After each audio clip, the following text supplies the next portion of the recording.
वहिनी, तुमची साडी खूप सुंदर आहे हो. कुठून घेतली? हा, खरंच खूप सुंदर आहे.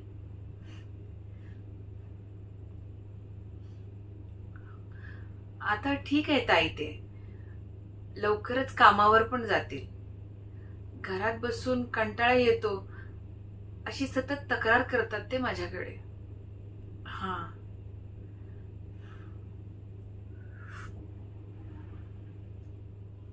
अहो, आमच्या शेजारी खूप मोठं भांडण झालं. ते पेंडसर साहेब, त्यांचा मुलगा शहरातून आलाय.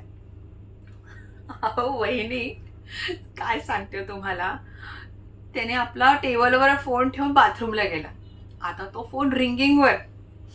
तो रिंग झालेला फोन बायकोने उचलला. तो फोन उचलून त्या काही बोलण्याच्या आधीच समोरून एक बाई अगदी लाडक्या आवाजात काहीतरी अनापशाना बोलत होती. ते ऐकल्यास बायकोने तो फोन स्पीकरवर ठेवला, का तर राकेशच्या आईने ते ऐकावे. ते असं ऐकल्यावर दोघींना इतका राग आला ना.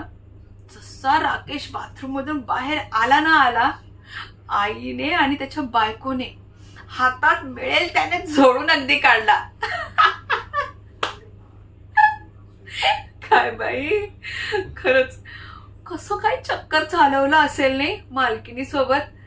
हो हो. हा, मी चहा टाकू का ताई?